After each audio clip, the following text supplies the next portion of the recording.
Filming for social media accounts for a lot of the work that most of us get these days. In this video, I want to give you a deeper look behind the scenes of a social media project that I recently completed.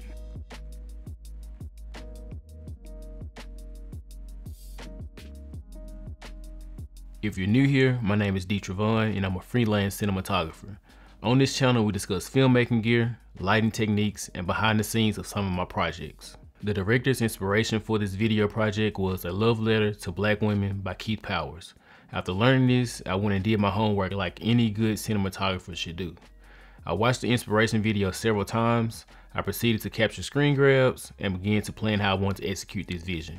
The top priorities that I wanted to focus on were composition, lighting, and most importantly, audio. With the composition, the director and I debated on whether we wanted to film vertical or horizontal, but ultimately decided on vertical. It made the most sense since the installation was also in that orientation. With that decided, I had to choose the focal lengths that made sense. Ones that didn't show the surroundings but also didn't distort the talent. I settled on the 55mm and the 85. My next priority was lighting. There was really not a lot of options to light this scene because the installation was basically a box. For the key light, I chose the light from the left side. It created a nice soft light on the subject's face while still retaining some of the shadows on the opposite side of his face. Now with just this key light, the inside of the installation was still very dark.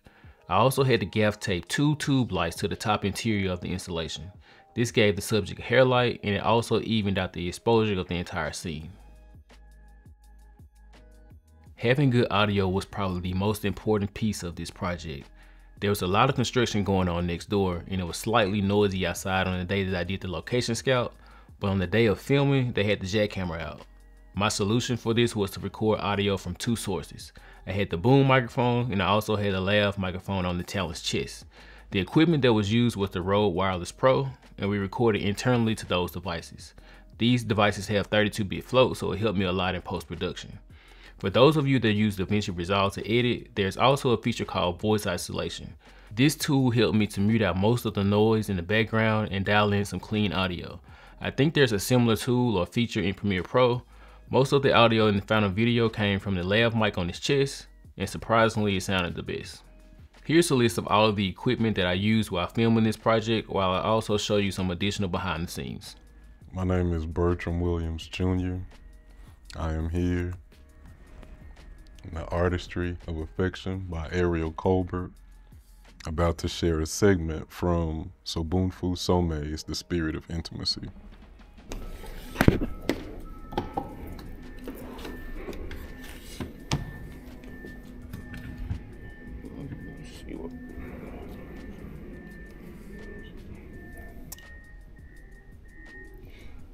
I like the draping that it does behind him, it just adds texture.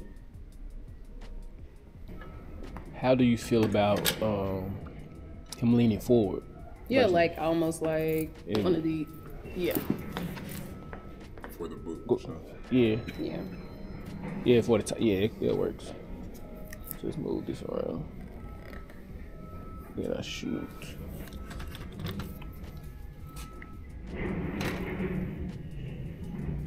Do you want the drape steel to be the primary part though? Yeah, cause like I like the way his black shirt pops off versus having like the black on black. Camera and speed. And action, Mr. Bertram. Okay, and this is, I'm reading some here too, right? Reading the same thing over. Yeah, cool. Intimacy in general terms is a song of spirit, inviting 2 people to come together and share their spirit together.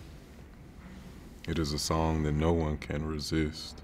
If you enjoy this type of content, please give this video a like and consider subscribing to the channel. Until next time, peace.